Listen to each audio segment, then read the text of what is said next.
네, 안녕하세요. 저는 여주대학교 사회복지 상담과의 정지영 교수라고 합니다. 네, 이렇게 반갑습니다. 네, 반갑습니다. 이렇게 그 늦은 시간에 여러분들과 줌에서 만나 뵙게 돼서 반갑습니다. 오늘 제가 강의할 내용은요, 그 건강가정 기본법과 또 가문화 가족 지원법, 그리고 앞으로 우리나라의 가족 정책 방향에 대해서 오늘 7월 1일과 7월 10일 이어서 해나가도록 하겠습니다. 사실 오늘 주제는 그 다문화 가족 정책을 모니터링하기 위한 기초적인 지식을 한번 경험하는 교육이긴 한데요. 그 내용이 법과 정책이다 보니 저희가 좀 평소 자주 듣지 않는 어려운 법적인 내용과 또 우리가 항상 거리가 멀다고 생각하는 정책 부분을 논의를 할까 합니다. 앞에서 이영우 교수님께서 너무 편안하고 알기 쉽게 설명들을 해주셔서 감사합니다. 근데 이 부분은 좀 딱딱한 부분이라 어떻게 느끼실지 모르겠습니다. 그래도 다문화 정책을 모니터링 해야 되니까 대한민국이 어떤 정책을 해나가고 있고, 우리가 이렇게 국제적이고 글로벌한 사회에서 함께 살면서 어떤 부분을 모니터링을 해야 좀 더 어울려 살기 편한 그런 나라가 될까 하는 측면에서 이야기를 들어주시면 감사하겠습니다. 음, 그래서 서두에는 건강가정 기본법이 왜 생겼고, 대한민국의 가족 정책은 이 건강가정 기본법을 시작으로 해서 가족 정책이라는 것이 형성되었고, 그리고 오늘날에 와서는 다양한 가족들을 아우르는 또 다문화 가족 지원법과 정책을 통해서 우리의 국민들의 가족 정책을 지원을 하고 있습니다. 그래서 이 순서대로 목차대로 나가려고 합니다. 아이고. 먼저 이제 건강가정기본법은요, 사실 법이라는 용어여서 그렇지, 그 건강가정을 어떻게 형성하고 유지하는데, 국가나 사회가 도움을 줄 수 있을까 하는 취지에서 생겨난 것이라고, 생각을 하시면 가장 쉬울 것 같습니다. 우리가 사실 IMF 이전에는 1997년에 IMF가 시작이 됐는데요. 2000년을 기점으로 그 이전에 대한민국은 가족 정책이다라고 하면 특별한 것이 없었던 게 사실입니다. 그러나 외환 위기라는 IMF 사태를 우리 역사상 가장 가까운 최근에 경험하고 나서 가족의 삶의 질과 가족 관계는 굉장히 달라지게 됩니다. 제가 요즘 학생들을 보면 지금 2023학번, 4학번, 5학번의 학생들이 사실은 우리가 인생 처음으로 경험한 코로나 시대에 초중고등학교를 다녔던 학생입니다. 이 학생들이 코로나를 경험하고 대학에 올라오니 코로나 이전의 대학생들과 코로나 이후의 학생들의 행동이나 사고방식이 굉장히 차이가 많습니다. 예를 들자면, 음, 감기가 걸리거나 몸이 아프면 이 학생들은 항상 마스크를 낍니다. 그리고 마스크를 통해서 본인의 얼굴을 반 이상 가리는 거에 대해서 크게 개의치 않는 것 같습니다. 또 다른 것은 뭐 제가 교수로서 느끼는 특징이기도 한데요. 아이들의 언어가 유창하거나 또는 학생들이 장황하게 어떤 상황을 설명하는 것을 어려워합니다. 짧고 간단하게 단순한 말만 하죠. 또 우리가 MZ세대라고 부르는 2000년대에 태어난 그 젊은 층의 학생들은 SNS나 카카오톡이나 뭐 라인이나 이런 걸 가지고 친구들과 대화를 음 비언어적인 대화를 많이 나누다 보니 문장을 짧게 쓰고 먼저 본론부터 얘기하고 설명을 하는 방식, 다시 말해서 두 갈씩의 언어 표현 방식을 많이 씁니다. 그래서 처음에 설명을 하고 결론이 마지막에 나는 방식의 미괄식 어떤 언어를 사용하거나 설명을 하면 그걸 듣는 시간을 굉장히 힘들어하죠. 그래서 문장을 길게 쓰거나 설명을 길게 하는 것을 굉장히 어려워합니다. 이런 변화가 있는 것처럼 가족의 생활과 환경에서는 이 IMF라는 것이 가족 관계를 어렵게 만들고 갈등이 심화되고 가족 해체가 이루어지는데 굉장히 큰 영향을 미친 사건이라고 할 수 있습니다. 이 외환 위기 사태를 통해서 대한민국 경제가 어려워지니까 직장이 구조조정을 하고 실직자들이 대량 생겼고요.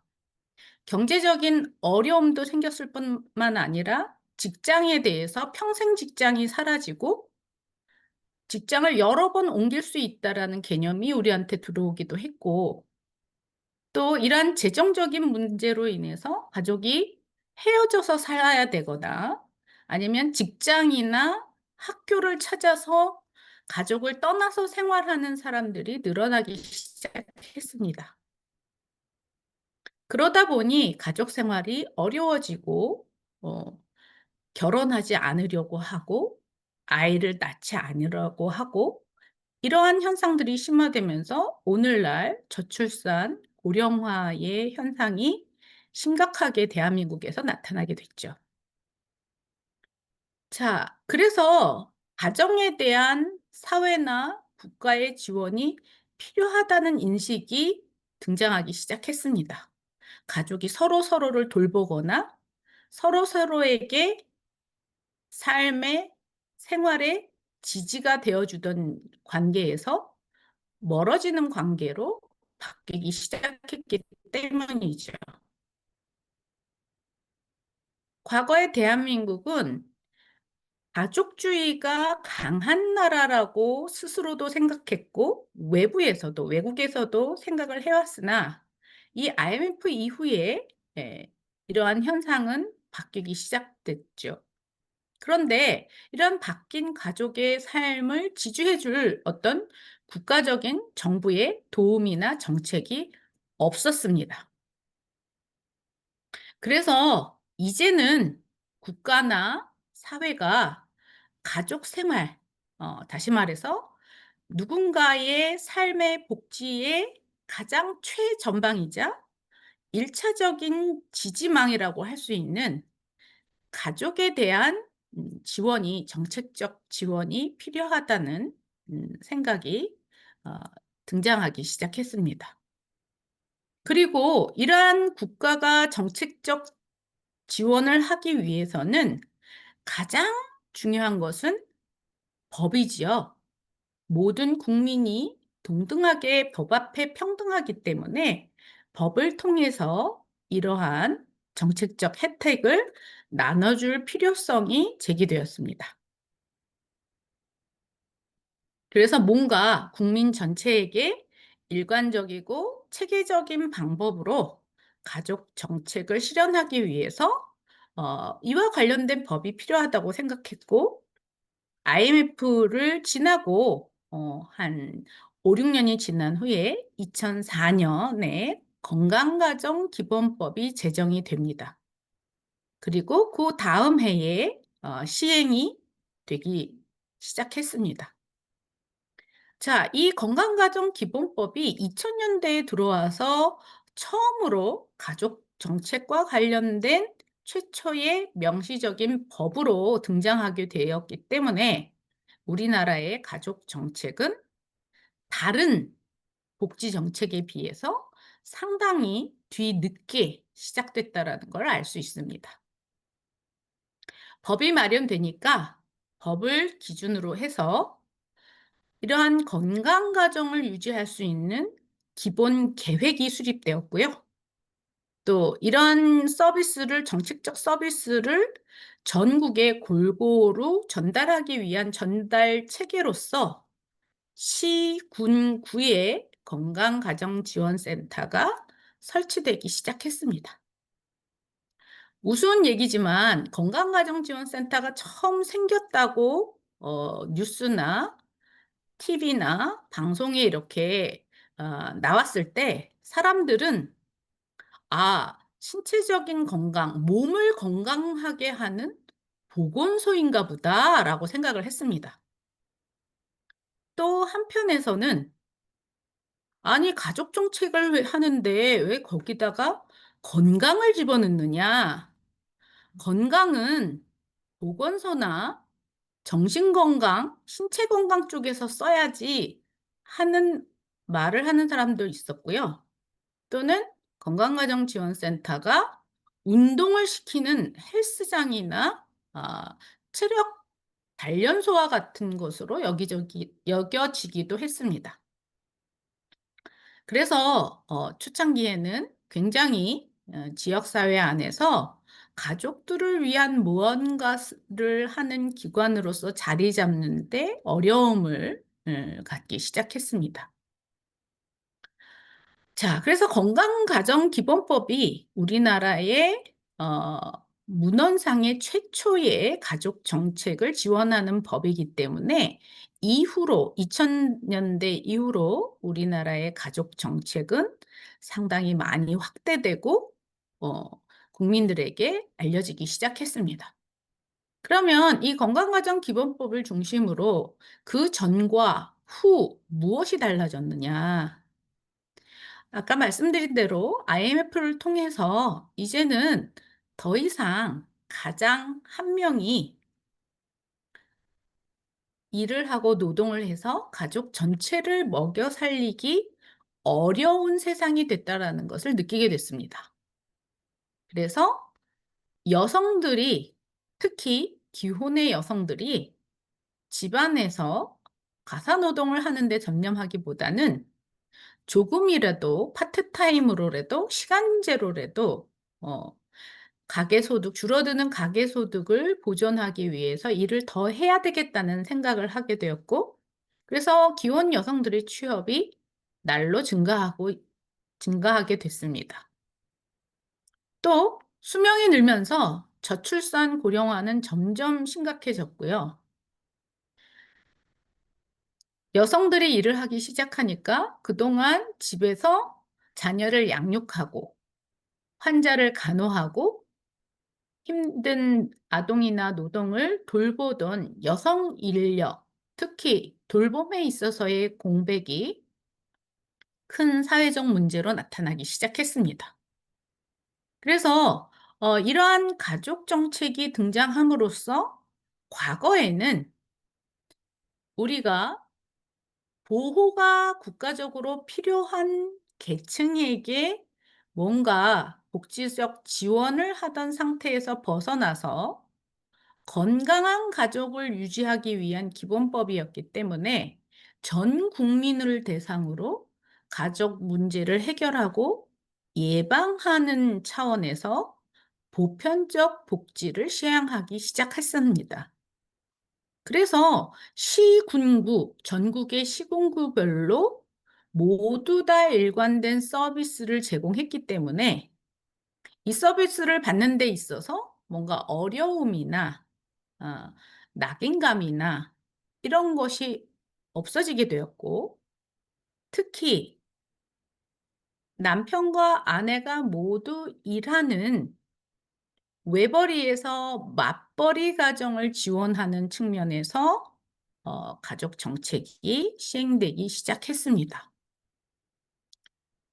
특히 가부장적 중심이던 과거의 전통적 가족 문화에서 좀 더 민주적이고 양성평등한, 다시 말해서 성에 따라서 노동을 하는 것이 아니라 어 모든 성을 아우르는 그러한 음 가사 노동이든 사회적 일이든 하는 그런 가족 관계로 나아가기 시작했습니다.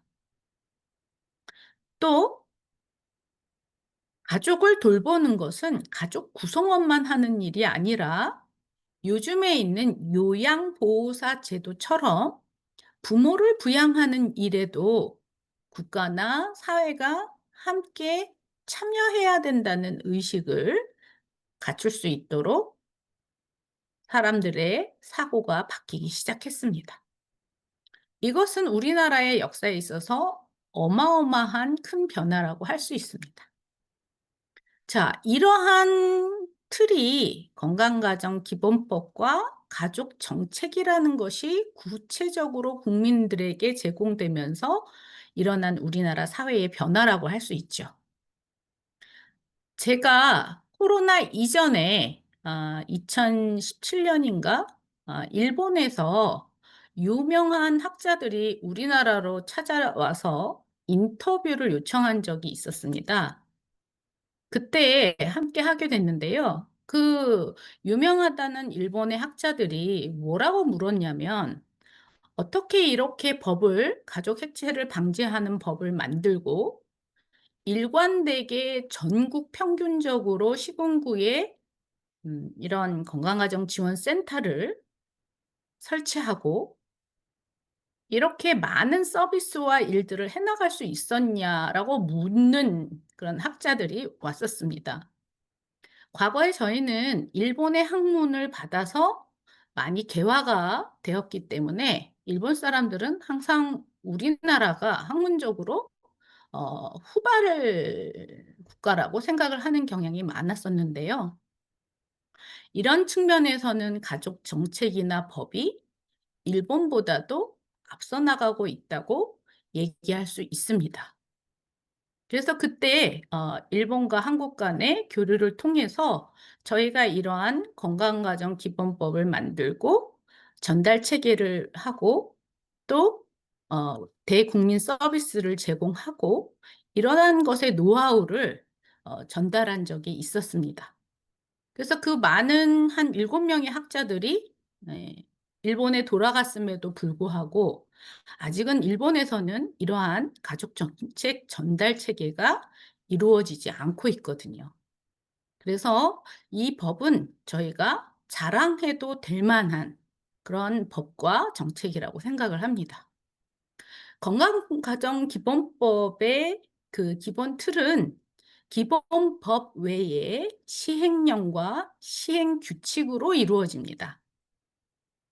물론 사회복지법도 사회보장 기본법을 중심으로 해서 뭐 시행령도 있고 시행규칙도 있고 이렇게 세트로 운영이 되죠. 그래서 건강가정기본법을 보면 처음 총칙과 우리나라에서의 가족 정책, 다시 말해서 건강가정 정책의 방향이 어떻게 이루어져야 된다라는 것과 이걸 국민에게 시행하기 위한 사업들은 어떤 걸로 구성을 하고 또 어떤 방식으로 전달할 것인지 등을 체계적으로 마련한 것이라고 볼 수 있습니다. 총칙에 보시면 우리가 가족의 돌봄이나 가족 문제나 여러 가지 어려움에 대해서 주변 이웃이나 사회로부터 도움을 받는 것은 사조에 보면 국민의 권리이자 의무라고 나와 있습니다. 뭐 쉽게 말하면 과거에는 배우자와 나와의 관계에서 어려움이 있거나 뭐 때린다거나 싸운다든가 이거는 칼로 물베기라고 해서 어 개인적으로 국가나 사회가 개입해서는 안 된다는 불문율이 있어 왔습니다. 근데 그러한 폭력이나 극한의 문제보다도 가족이 건강하고 행복하게 살기 위한 부분에 있어서도 국민의 권리이자 의무라고 생각하게 된 것입니다. 그리고 국민이 행복한 삶을 유지하기 위해서 이러한 가족 문제나 어려움을 사전에 예방하고 서비스를 받는 것에 대해서 국가나 지방자치단체가 책임을 져야 된다고 명시를 하고 있죠.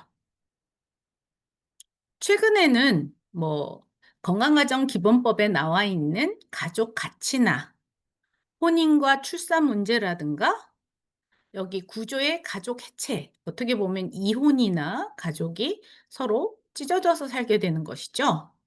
이런 것들을 예방하는 것뿐만이 아니라 가족이 행복한 삶을 살기 위해서 지역 사회에 있는 자원들을 활용하고 하는 것조차도 우리가 국가에게 당당하게 요구할 수 있고 또 받는 것이 당연한 일이다라고 법에서 명시를 해 주고 있는 것입니다.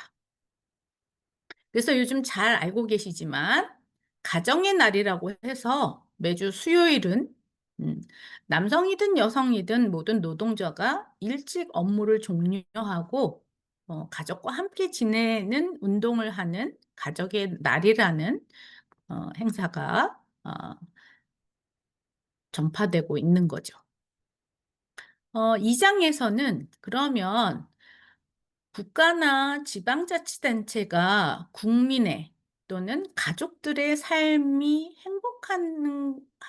행복하게 만드는 것에 대한 책임을 가지고 있는데 이것을 어떻게 어떤 방식으로 할지를 명시하고 있습니다. 다시 말해서 법을 실현하기 위해서 정부가 국가가 건강가정 기본 계획이라는 것을 수립을 하고 이것을 시행해 나감으로써 연도별로 또는 지자체와 같이 지역별로 이런 것들을 운영해 나감으로써 전 국민이 어느 곳에서든 이러한 음 삶의 질을 향상시킬 수 있는 서비스를 받을 수 있게 하는 거죠. 그리고 매해 또는 5 년마다 우리나라 대한민국의 가족 실태가 어떠한지를 조사를 해서 이것에 대한 연구 결과를 공포하고 있습니다. 그래서 이 건강가정기본법의 취지가 어 지역별로든 시기별로든 점차 확대되어 나갈 수 있도록 하는 기반을 갖추게 된 것이죠. 세 번째는 그러면 국가나 지방자치단체가 지역에 있는 주민과 가족원들에게 어떤 서비스를 제공할 것인가에 대해서 명시하고 있습니다. 모든 다양한 가족에 대해서 지원을 하되 특히 어려움에 봉착해 있는 위기 가족은 긴급으로 지원한다. 또 자녀 양육에 있어서 어려움을 가질 경우에 이것을 지원하는 걸 강화하고 가족 부양 문제, 자녀 양육뿐이 아니라 부모님이나 친인척을 부양하는 문제, 또 가족이 해체되는 이혼 예방이나 이혼 가정에 대해서도 지원을 하고요. 또 건강 가정이 어떤 것인지를 교육하는 내용까지 담아서 아주 다양한 가족 문제를 예방하는 차원에서의 사업들을 구성하고 있습니다. 사장에서는 그러면 이런 일들을 누가 시행할 것이냐 했을 때 건강가정사라고 하는 건강가정지원센터에 전담 조직을 두고 그들이 이런 서비스를 어 국민들에게 지원할 수 있도록 하고 있습니다. 그래서 간단하게 보았고요. 이 인제 법에 대해서 좀 더 구체적인 내용들을 살펴보면 음 이 건강가정법을 만든 목적 자체가 어 대한민국에 사는 어떤 국민이든지 간에 본인의 가정 생활을 유지하는 데 있어서 국가나 지자체로부터 도움을 받을 수 있다. 또 가족이 좀 더 행복하게 유지 발전되는 데 있어서 누가 말하지 않아도 국가나 지자체로부터 적절한 도움과 해결 방안, 지원 정책을 얻을 수 있다라고 얘기를 하고 있습니다. 과거에 제가 건강가정지원센터의 센터장을 할 때 한 남자분께서 가족 상담을 두세 달 받고 나서 부인과 화해를 하고 자녀들의 문제를 해결한 후에 이제 상담을 마치게 됐을 때 매우 만족해 하시면서 "자 인제 그러면 서비스가 다 끝났으니 비용을 얼마를 드리면 되나요?" 하고 물으셨습니다. 그래서 저희는 국가와 지자체의 지원비로서 운영되는 기관이기 때문에 서비스 봉사료를 받지 않습니다. "무료이니 그냥 돌아가셔도 됩니다."라고 말씀을 드렸어요. 그랬더니 그 남자분께서 뭐라 그러셨냐면 제가 40대 중후반인데 여태까지 사회생활하면서 국가에 세금을 낼 때 너무 아깝고 벼룩의 간을 떼어내는 것 같은 아픔을 느꼈었는데 이 세금이 결국에는 저한테 이런 도움으로 돌아오는군요. "세금 낸 보람이 있습니다."라고 얘기하시는 걸 들었습니다. 예. 바로 이 법의 목적이 거기에 있는 거죠. 음. 만족스러운 가정 생활을 하는 데 있어서 국가나 지역 사회가 도움을 준다라는 것이 이 법의 목적이자 취지라고 할 수 있습니다. 자, 이 법의 기본 이념은요. 목적에서 설명드렸듯이 개인의 행복한 삶, 특히 가정 생활을 에 대한 욕구를 충족시키는 데 있습니다. 또한 가족이 자녀를 키우고 부모를 봉양하고 이런 여러 가지 의식주 생활을 통해서 어 사회가 안전하고 평안하게 유지되는데 간접적인 기여를 할 수 있도록 대사회적 기능을 하는 데 도움을 줍니다. 자, 이런 과정에서 몇 가지 용어에 있어서의 사회적 이슈가 되고 문제가 되는 용어들이 있습니다.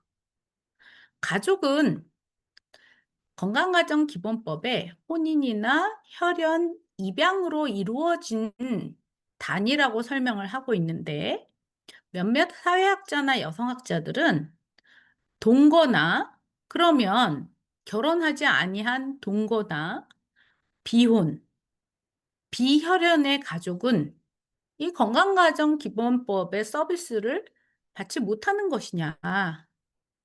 아니면 국가나 이런 사람들은 국가나 지자체로부터 서비스를 못 받는 것 아니냐라는 이의를 제기하면서 이 가족의 개념을 바꿔야 된다고 얘기를 하고 있습니다. 근데 저는 개인적으로 이 가족이라는 것이 구성 방식이 무엇이든지 간에 용어를 바꿈으로써 그 문제가 해결되지 않는다고 보거든요.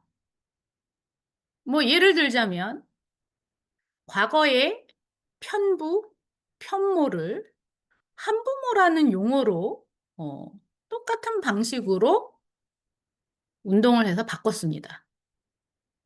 그리고 10 년, 20 년이 지나지 않아서 똑같이 "한부모라는 단어 자체가 사회적 편견이다."라고 얘기를 하고 있거든요.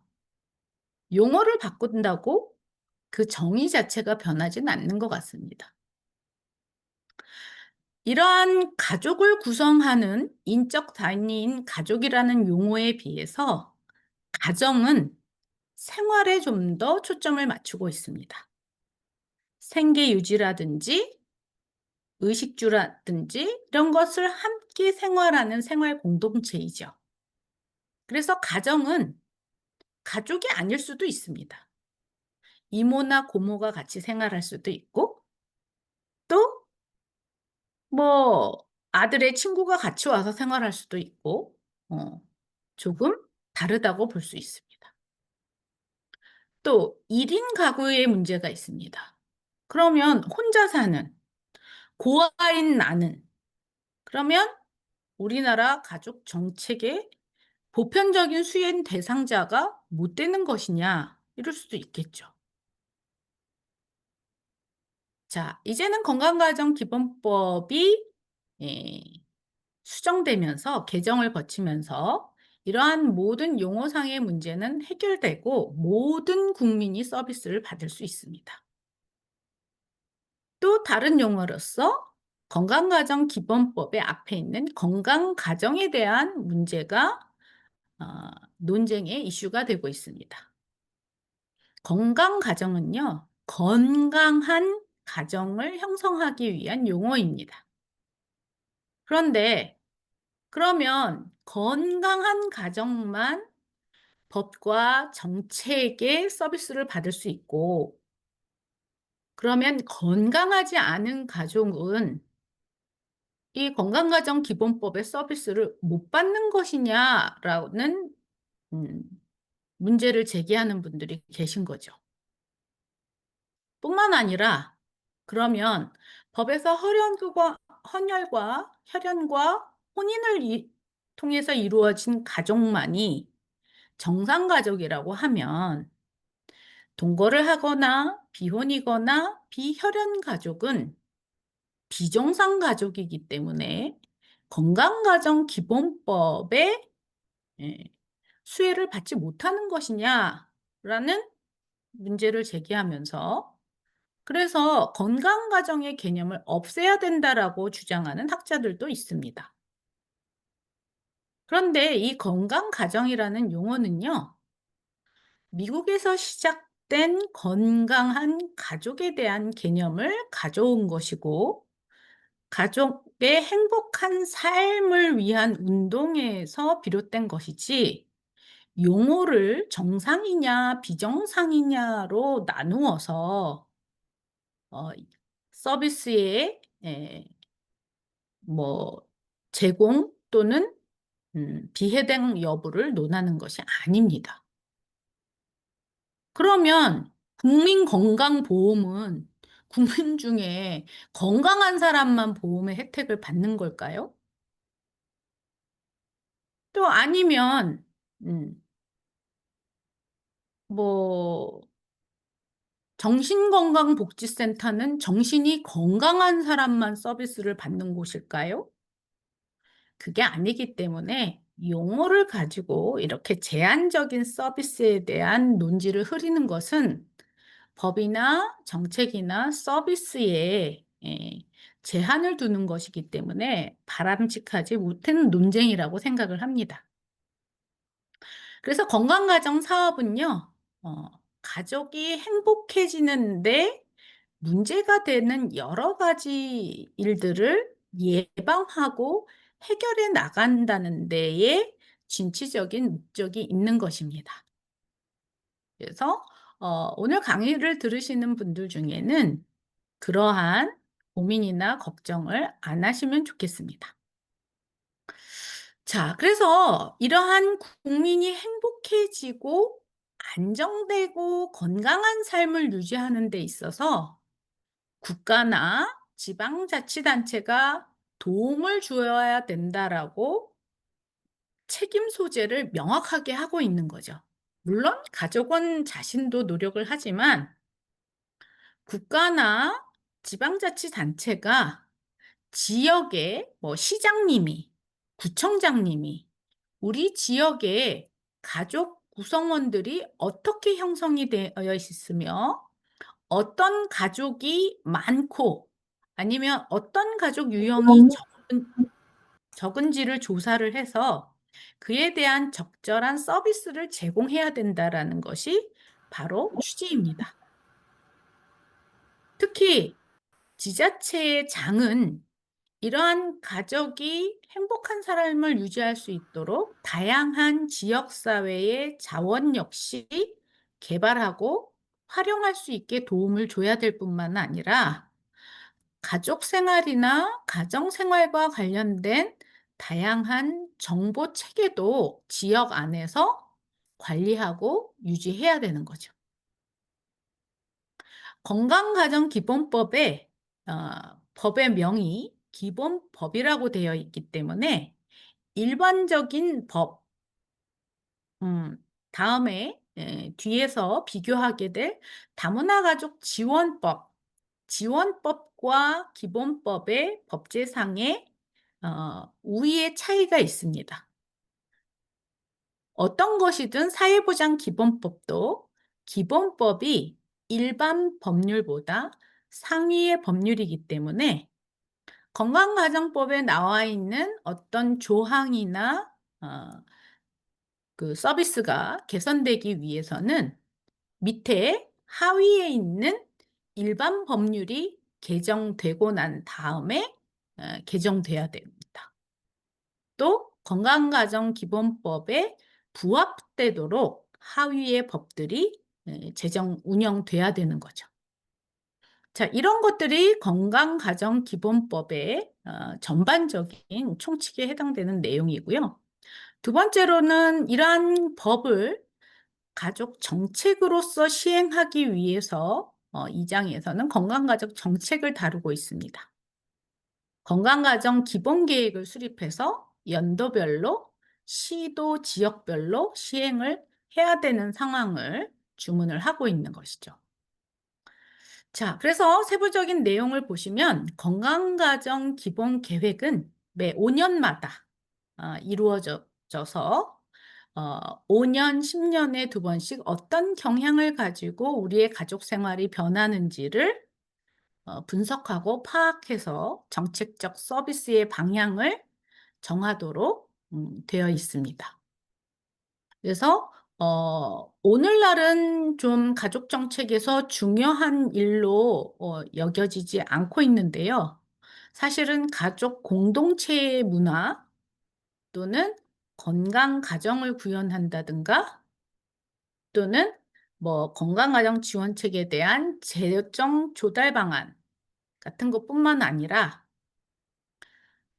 가정이 행복하게 될 수 있도록 사회 문화적인 환경을 조성하는 일, 기업이 변화하는 일, 그리고 지역사회 안에서 발생하는 위기 가족에 대해서 어떤 긴급 대책을 내놓아야 하는지, 또 1인 가구의 복지 증진을 위해서는 어떤 서비스를 정부가 제공해야 되는지에 대해서 규정을 하고 있습니다.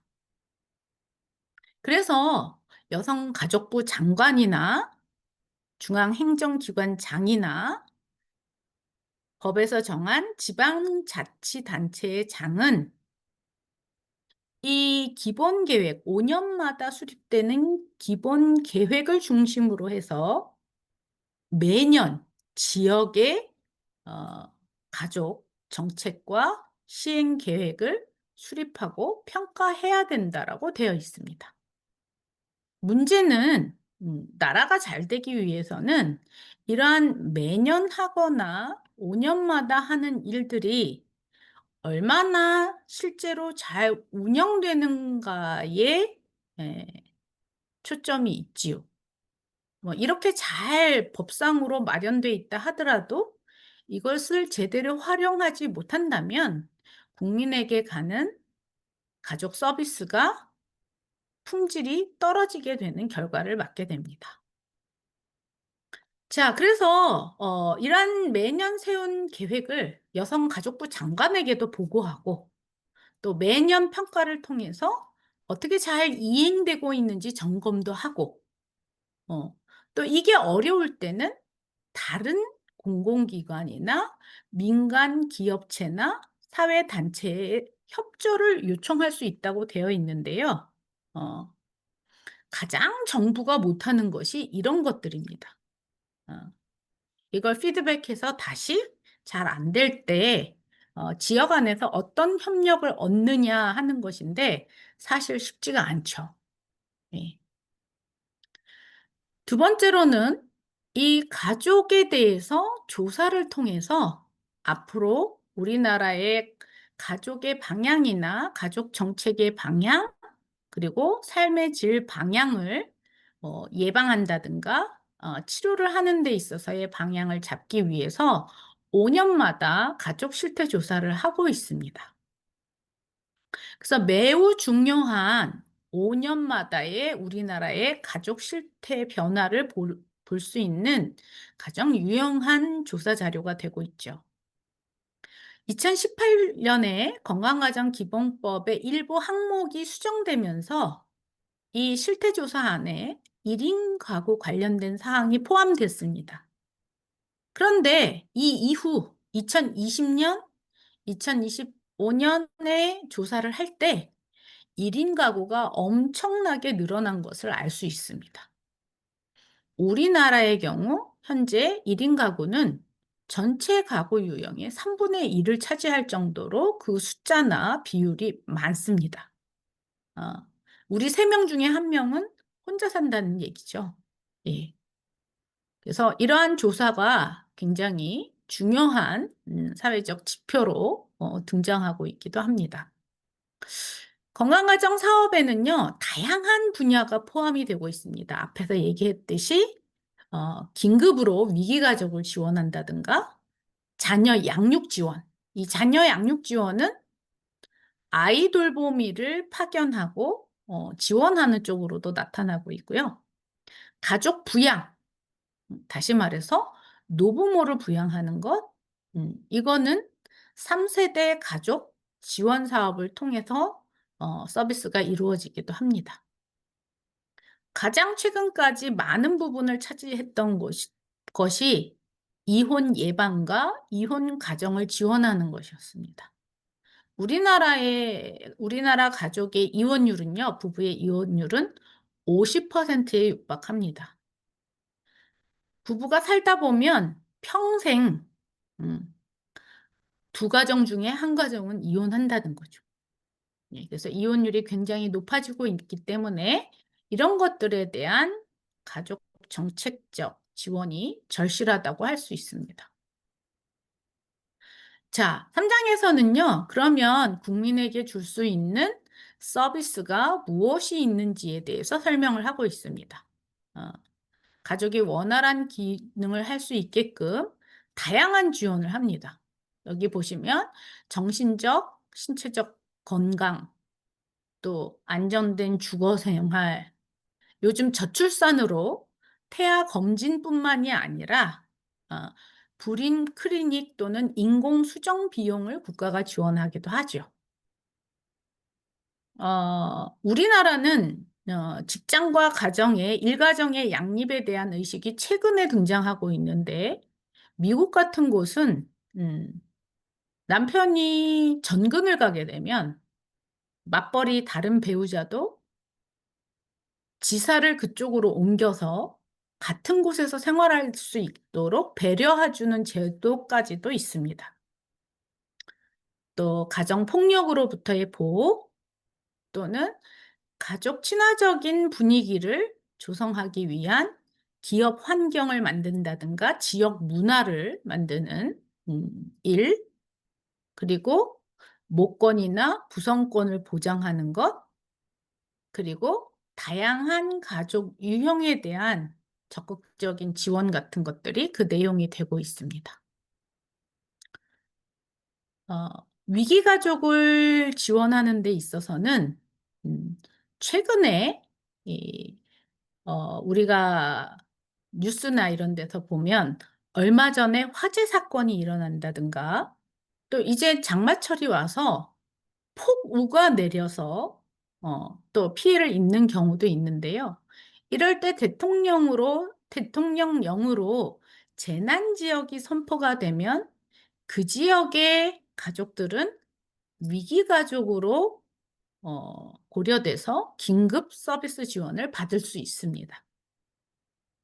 뭐 아이 돌봄이나 가사 돌봄 지원과 같은 것들, 그리고 다양한 심리 정서 지원 프로그램 같은 것들을 받을 수 있는 거죠. 그리고 그에 대한 정보나 비용을 국가가 제공하도록 되어 있습니다.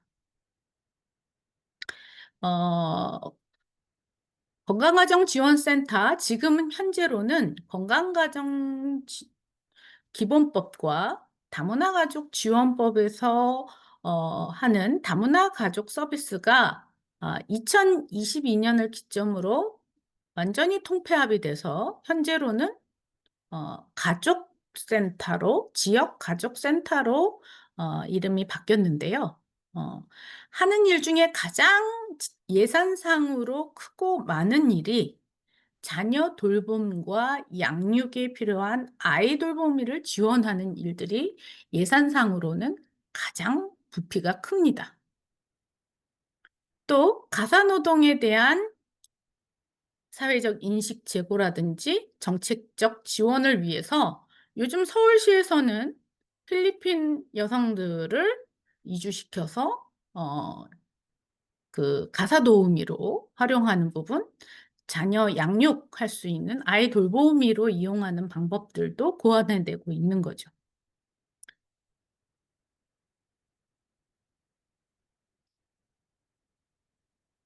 또 사회보장제도와 연계해서 다양한 보험이라든가 가족을 지지하는 시책을 만들어내고 있습니다. 가족의 건강뿐만 아니라 노부모 또는 음, 뭐 장애아동, 장애아동을 양육하는 취약가정, 이런 가족원들에 대해서 국가나 지자체가 추가적인 지원을 하거나 또 치마의 노인을 모시고 살거나 어, 또는 어, 와상으로 질병에 때문에 오랜 동안 환자 생활을 하는 가족들을 위해서 간병인을 파견하거나 가족 간호 휴가를 주는 등의 일들을 주도적으로 최근에 예, 만들어가고 있습니다. 또 양성평등한 가족 관계 또는 가족 단위의 시민적인 역할, 가족이 함께 자원봉사 활동에 참여하거나 하는 일들을 가족센터를 통해서 2인 이상의 가족이 참여해서 이러한 활동이 이루어지도록 하고 있습니다. 자, 최근에는요, 여기 28조, 29조, 30조 이런 것들이 사실 가족센터에서 지원하는 가족 정책 서비스 중에 어느 정도 뒷전으로 물러나서 소외되고 있는 일들이 있긴 합니다. 그런데 2010년도나 15년도까지는 가정생활 문화를 현대에 맞게 개선하는 일이라든가 또는 합리적인 소비 문화라든가 작은 결혼식이라든가 이런 활동을 통해서 가정생활 문화를 개선 발전시켜 나가려는 노력도 했었고 어, 가정 의례 준칙을 만들어서 관혼상제를 좀 개선하는 일들도 가족 정책의 하나로서 이루어졌었습니다. 또 가정봉사원은 가족센터에서 어, 서비스를 지원하는 업무를 하는 아이돌봄이나 또는 뭐 가사 도우미나 또는 간병을 할 수 있는 사람들이 지원 인력이 모두 여기에 해당이 됩니다. 그래서 이러한 것들을 통해서 전체적으로는 가족 해체 위기에 있는 특히 이혼을 하는 사람들에 대한 이혼 전후 상담이나 치료 서비스 그리고 법원에서 하는 양육비 이행에 대한 교육이라든가 조정 활동들을 가족센터가 해나가고 있습니다. 자, 이런 것들이 주로 이루어지고요. 여기서 일하는 사람들은 초창기에는 건강가정사만 지원, 그 업무 행정 인력이었으나 요즘에는 사회복지사나 또는 교육학을 전공한 사람, 상담을 전공한 사람 등 다양한 사람들이 가족 정책 전달 체계에서 함께 일을 하고 있습니다. 자, 그래서 전반적인 기본 틀을 가지고요. 건강가정기본법에서는 한국건강가정진흥원이 과거에는 여성가족부에 이런 사업을 총괄하는 위탁기관이었으나, 이제는 여성가족부 산하 직속 기관으로서 특수목적 기관이 돼서 이런 일들을 하고 있습니다.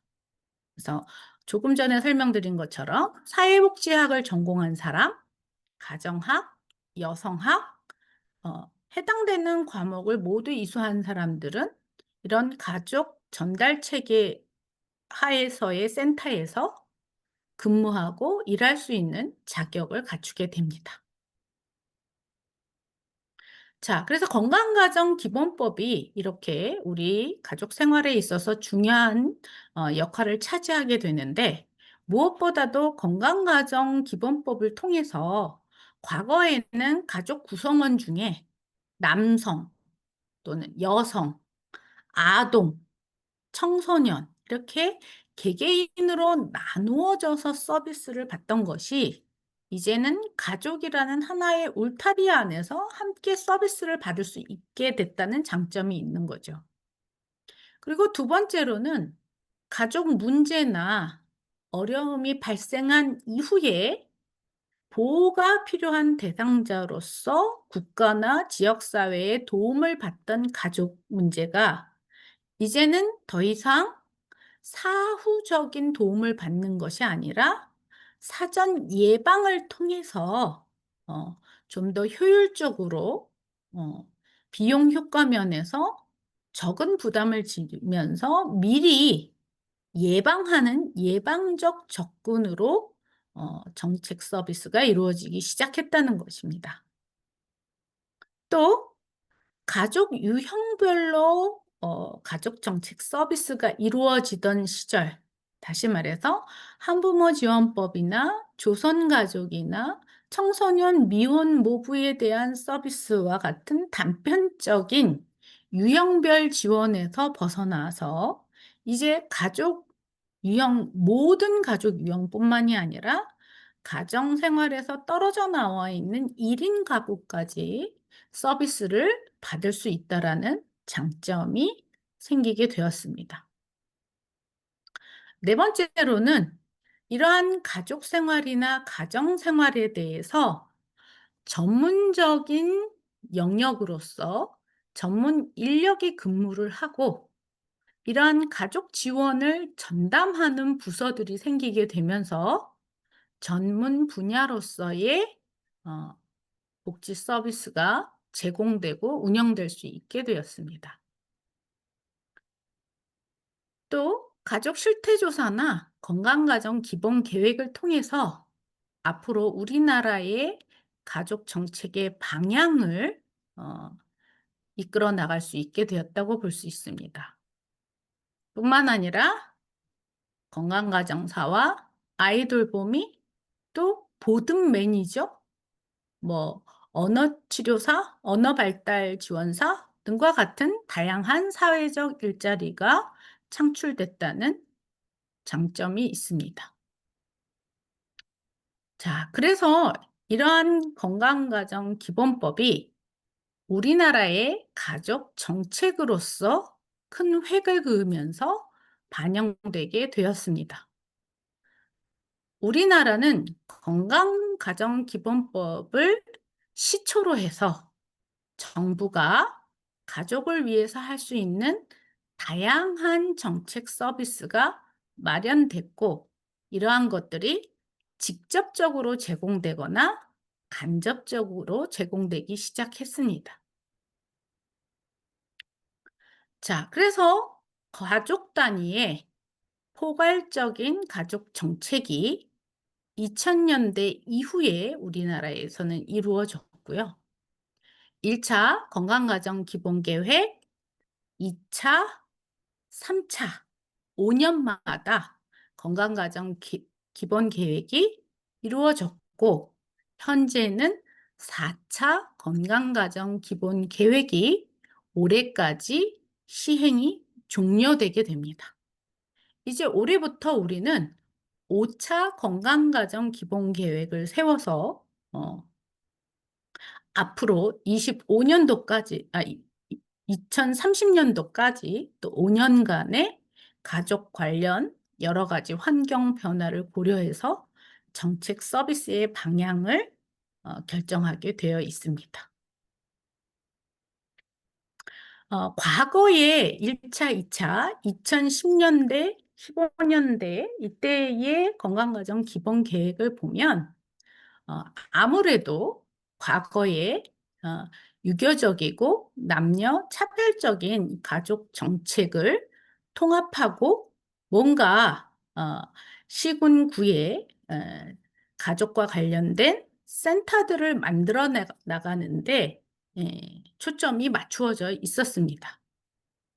자, 이래서 이렇게 건강가정 지원센터 같은 것들이 많이 지자체별로 만들어지자 이제 2 차에서는 보편적으로 어느 지역에 가든 가족 문제를 예방하고 건강성을 확대시키는 서비스를 받을 수 있는 기틀을 마련하는 데 초점을 두고 서비스 영역을 넓혀 왔다고 볼 수 있습니다. 그래서 이제는 가족 생애 주기 전체에 걸쳐서 가족 정책 서비스를 제공할 수 있는 그런 인프라를 구축하게 되었다고 볼 수 있습니다. 전체적으로 처음 건강가정 기본법이 2005 년에 실시되면서 기본 계획은 2006 년부터 1 차, 2 차, 3 차에 걸쳐서 방향을 수립하고 발전되어 오는데요. 여기도 보면 1차 계획을 세우고 3년 만에 보완하고 2차 계획을 세우고 실시한 후에 3차 계획을 세우고 나면 또 그 기본 계획을 보완하는 과정이 보입니다. 물론 4차 건강가정 기본 계획도 또 3년 후에 수정 계획안을 마련하게 됩니다. 이건 어떤 문제를 보여주고 있냐면요. 왜 이렇게 2 차를 제외한 모든 기본 계획이 5 년의 기간을 두고 수립되는데 이것이 중간에 변화되느냐. 그것은 어 지금도 우리가 계엄에서 정부가 바뀌었듯이 정부가 선거를 통해서 바뀔 때마다 이전 정부에서 세워둔 가족 정책에 수정이 가해지고 보완이 되면서 일어나는 일들이 발생하는 것입니다.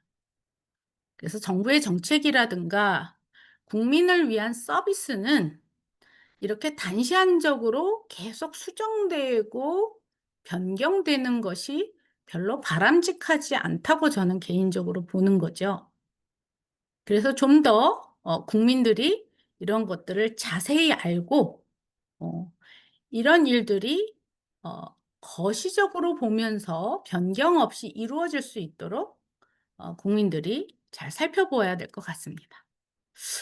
자, 1차 건강가정 기본 계획은요. 5년 동안 시행되면서 자녀 돌봄이라든가 다문화 정책이 등장하면서 다양한 가족을 대상으로 하는 서비스로 넓혀가기 시작하는 단계였습니다. 문제는 건강가정 기본계약이나 건강가정 기본법이 전 국민을 대상으로 하는 보편적이고 예방적인 정책이다라고 강조했음에도 불구하고 그렇게 보편적으로 서비스가 제공되지 못했다는 것이죠.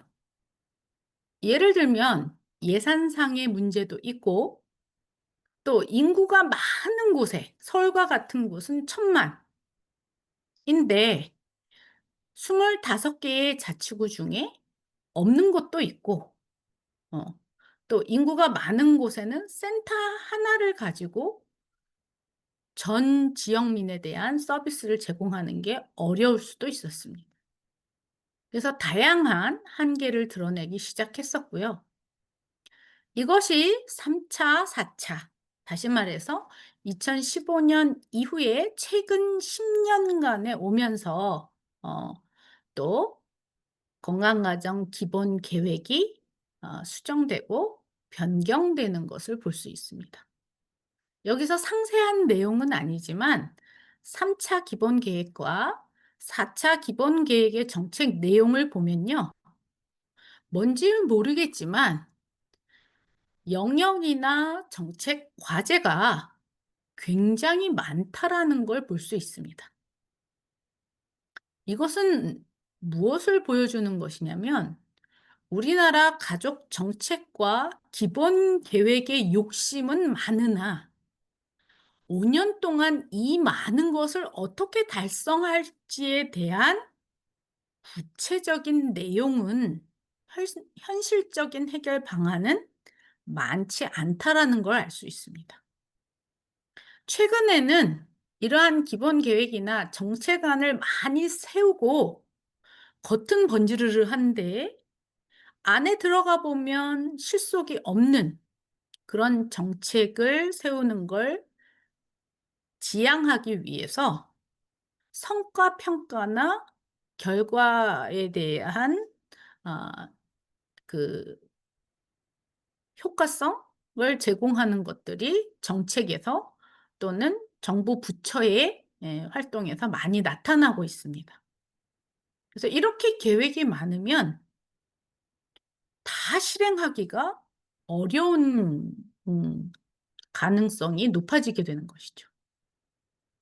그래서 5년 동안 뭔가를 하려면 시행 가능한 것을 좀 했으면 좋겠다는 개인적인 생각이 듭니다. 자, 이제는 전 국민을 대상으로 하는 어떤 가족이든 상관없이 서비스를 받는 건강가정 기본법에 의한 서비스가 아니라 어, 특정 가정 유형인 다문화 가족 지원법에 대해서 좀 알아보겠습니다.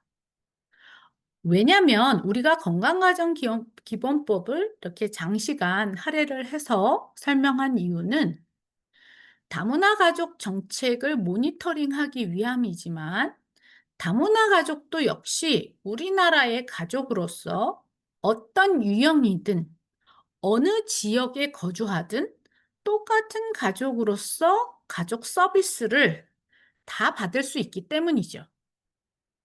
거기다가 한 숟갈 더해서 다문화 가족이기 때문에 받을 수 있는 서비스가 추가적으로 더 있습니다. 그 내용에 대해서 정해 놓은 것이 바로 다문화 가족 지원법이죠. 다문화 가족 지원법은 건강가정기본법이 2004년에 제정된 거에 비해서 한 4년 정도 후에 2008년도에 제정되어서 그해 바로 시행이 되게 됩니다. 우리나라는 이 다문화 가족 지원법을 특별히 제정한 이유가 무엇이냐면 1990년대부터 농촌을 중심으로 늘어나던 국제 결혼이 이제 대한민국의 여러 지역에 일반적으로 다 이루어지면서 결혼 이민과 다문화 가족이 증가했기 때문이죠. 예. 뭐 타국에서 결혼 이민을 통해서 한국에 들어와 살게 되면 아무래도 예, 다양한 어려움을 경험할 수밖에 없는 거죠. 저희가 비행기를 타고 가까운 일본이나 외국에 나가 보면 일단 말이 안 통하고 어, 문화가 다르고 어, 언어도 다르고 낯선 환경이고 어디 가서 물어봐야 될지도 모르는 똑같은 처지에 직면하게 됩니다. 그래서 우리나라에 들어와서 처음 삶을 살아가는 음, 결혼 이민 여성을 돕고 그들과 함께 이루는 가족인 다문화 가족을 돕기 위한 지원법이 생겼다고 보시면 되겠습니다. 자, 그래서 다문화 가족 지원법은요, 뭐, 장 없이 건강가정 기본법 상위법이 아니기 때문에 장의 구분 없이 17개의 조항으로 이루어지게 됩니다. 다문화 가족 지원법도 건강가정 기본법과 마찬가지로 법상으로 국가와 지방자치단체가 반드시 해야 할 일이라는 것을, 지역 주민을 위해서 해야 할 일이라는 것을 명시하고 있습니다. 하나하나 뒤에서 살펴보도록 하겠습니다. 여러분들은 다문화 가족 정책을 모니터링 하실 것이기 때문에 이 다문화 가족 지원 법상의 서비스가 지역 안에서 제대로 이루어지고 있는지, 이 서비스에 접근하는 것이 어렵지는 않은지, 이런 상황들을 모니터링 하시는 겁니다. 그래서 다문화 가족 지원법도 역시 법과 시행령, 세부 시행 규칙들로 구성이 되어 있습니다. 다문화 가족은 일단 결혼 이민을 통해서 한국 국적을 가지고 있는 배우자, 남편이 될 수도 있고요, 아내가 될 수도 있습니다. 한국 국적 취득자와 혼인 관계로 이룬 가족이라고 생각하시면 되겠습니다. 그래서 조금 전에 설명한 것처럼 국가와 지방자치단체가 이들을 보호하고 어려움에 빠졌을 때 도움을 주어야만 하는 당연한 의무가 있다라는 거죠. 그래서 이 도움을 주어야 하는 지방자치단체의 공무원이나 지방자치단체장이 어려움을 해소하기 위한 뭔가 노력을 하고 있는가, 모니터링 다니신 여러분들은 잘 살펴보셔야 되는 거죠. 한번 어 읍면동사무소에 있는 공무원에게 예 어떤 다문화 가족 지원 서비스를 하고 있는가, 또 어떤 노력을 해 왔는가 등을 물으시는 것도 모니터링의 한 방법이라고 할 수 있습니다. 또 다문화 가족을 위한 정책 서비스를 지원하는 전문 인력들, 현재 가족센터에서 다문화 사업을 수행하는 인력도 정말 필요한 도움을 적시적소에 주기 위해서 노력을 하고 있는가?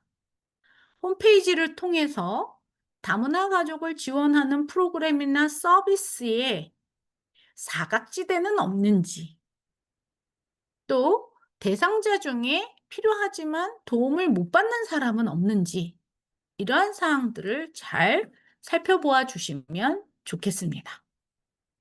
다문화 가족 정책 역시 다문화 가족 지원법에 따라서 다문화 가족 기본 계획을 수립하고 다문화 가족 실태 조사를 합니다. 그런데 가족 실태 조사가 5년마다 이루어지는 거에 비해서 다문화 가족은 그동안 늘어나는 숫자가 짧은 기간 동안 광폭의 증가를 해왔기 때문에 3년마다 이 좀 더 짧은 간격을 두고 실태 조사를 하고 있습니다.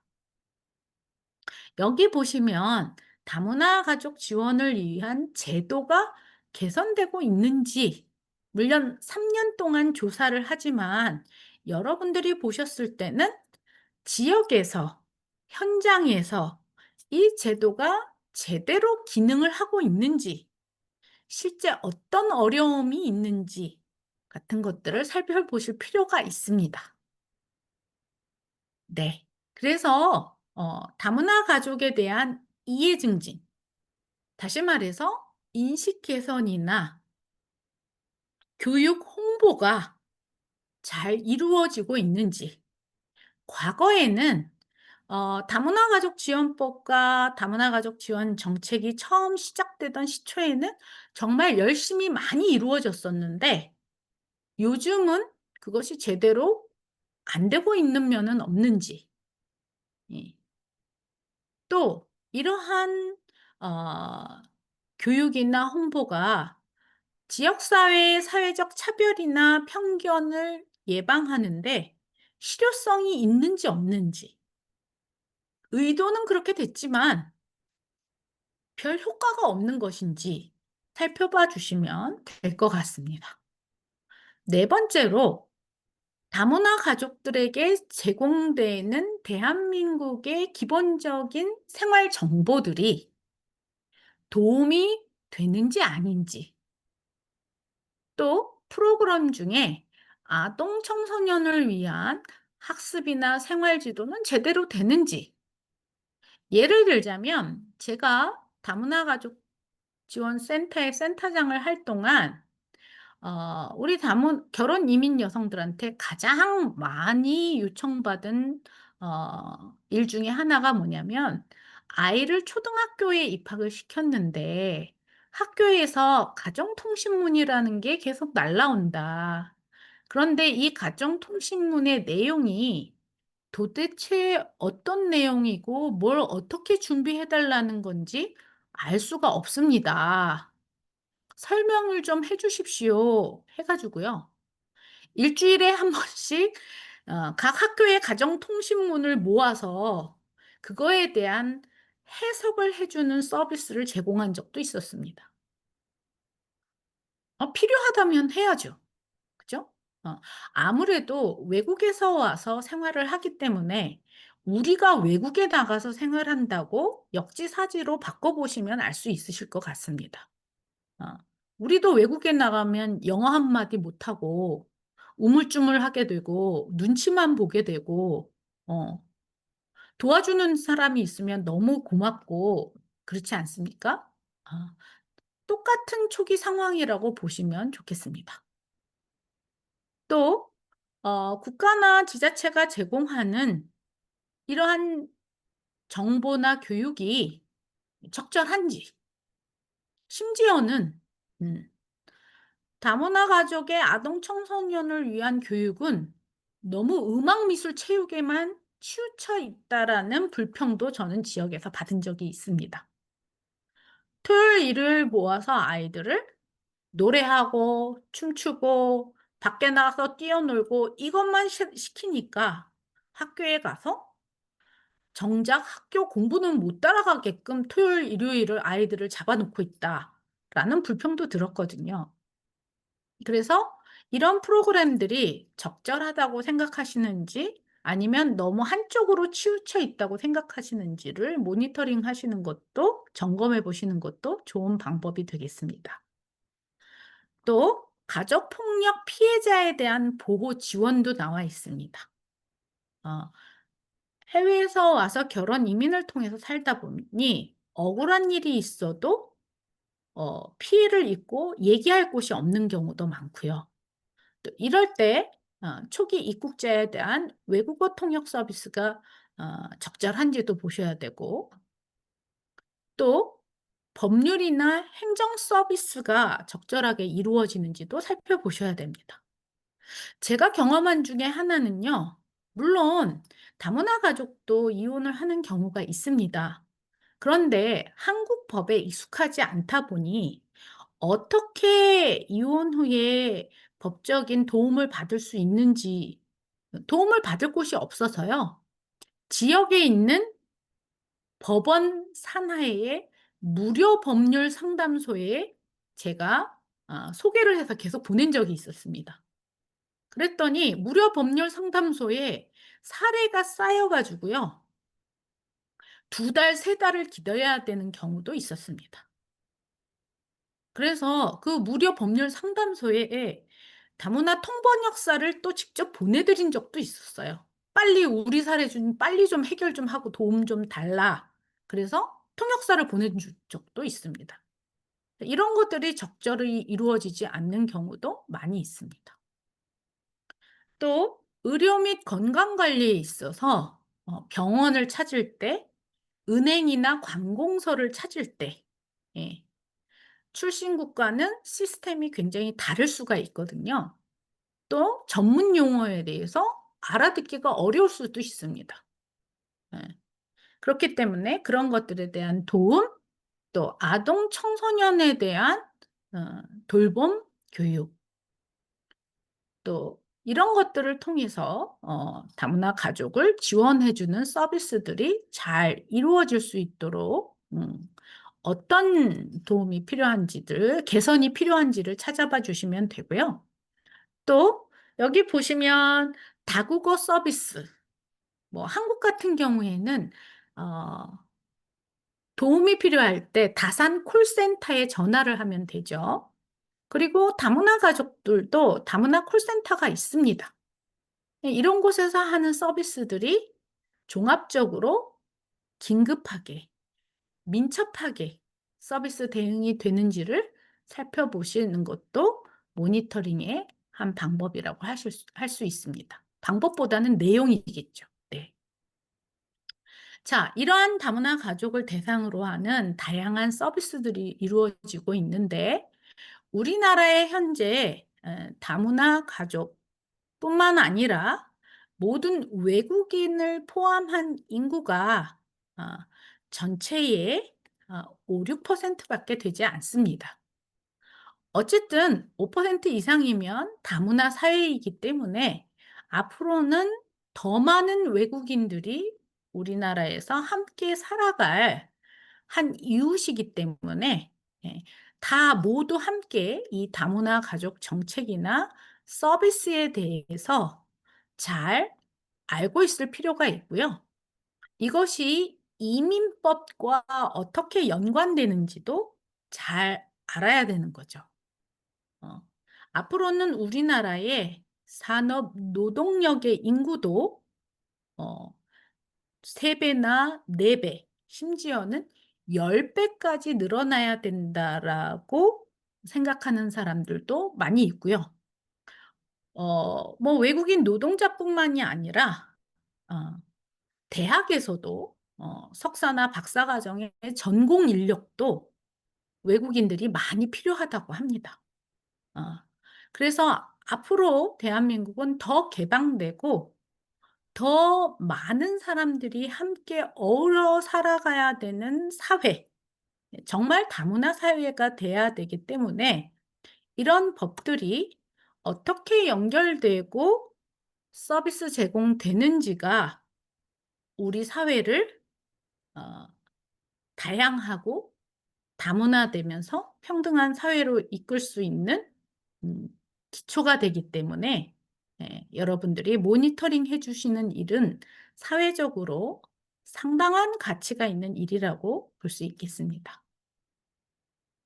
자, 그래서 다문화 정책은요, 현재 시행되고 있는 것이 4차 기본 계획이 시행되고 있습니다. 최근에는 공공 차원에서 다문화 가족뿐만이 아니라 거주 외국인, 또 장기 체류하는 외국인의 숫자가 우리나라가 급격하게 증가하고 있기 때문에 다문화 가족 지원 센터가 가족센터로 통합된 이후에 가족센터의 역량이 이런 외국인 지원 센터까지로 또 역량이 증가돼야 된다고 강조하는 사람들도 많이 있습니다. 어쨌든 다문화 가족 지원법을 통해서 이러한 다양한 가족 구성원들에 대한 법적, 제도적 지원 기반을 마련했다고 볼 수 있습니다. 여기 현재 우리나라의 다문화 가족 정책의 문제점은 단순히 한국 남성이나 한국 여성 배우자와 결혼한 결혼 이민자뿐만이 아니라 한국에 귀화해서 이미 국적을 받고 살아나가고 있는 사람들에 대한 서비스도 개선돼야 되고, 또 이후에 자녀를 홀로 키우는 다문화 한부모 가족도 증가하고 있기 때문에 거기에 대한 정책적 지원도 보완되어야 되고, 또 조금 전 말씀드린 유학생이나 외국인 근로자, 또 가장 많이 빠르게 증가하고 있는 장기 체류 외국인 등과 같은 다양한 사람들에 대한 포괄적인 이민 정책이 요구되고 있고, 이 다문화 정책에 이러한 이민 정책, 거주 정책도 함께 포함돼야 된다고 봅니다. 이게 일관성 있게 이루어지지 않는다면 우리나라의 이런 빠른 시류의 변화를 반영하기가 어렵습니다. 그래서 다문화 가족 정책의 현안들을 살펴볼 텐데요. 기본 계획을 중심으로 살펴보면 1차 때는 다시 말해서 2010년이나 15년 초창기쯤에는 다문화 가정에 맞춤형 서비스를 제공하는데 집중되어 왔습니다. 그리고 국제 결혼으로 인한 피해나 폭력 문제 이런 것들에 대한 대안이 많이 이루어졌었습니다. 그러나 2010년 이후에 최근 10년간은 다문화 정책 기본 계획의 방향이 이제 자녀들이 성장해서 초등학교, 중학교의 고학력으로 청소년으로 진입하는 자녀들이 늘어나면서 자녀 성장 지원 또 청소년의 이후에 한국 사회에서 어떤 역할을 할 수 있을지 그런 역량을 키워주는 쪽에 좀 더 집중되고 있습니다. 자, 그래서 전체적으로 보면 오히려 국제 결혼은 줄고 다문화 가족은 장기적으로 늘어나고 있습니다. 어, 결혼 이민자 역시 늘어나고 오랜 동안 한국 생활을 통해서 취업이나 직장이나 사회생활에서의 역량이 확대되고 늘어가고 있죠. 그러면서 국민들도 이에 대한 적응 능력을 키우는 것이 필요합니다. 여기 3차 다문화 가족 정책을 보면요. 다문화 가정 정책 역시 건강가정 기본법처럼 이 정책적인 제안이나 제도가 너무나 많습니다. 이 많은 기본 계획을 3년 안에, 5년 안에 어떻게 다 달성할지 구체적이고 체계적인 내용은 없다라는 거죠. 그래서 우리나라의 모든 가족 정책은 좀 더 가시화되고 단기적으로 실현 가능한 쪽으로 좀 변모해야 되지 않는가 하는 생각이 듭니다.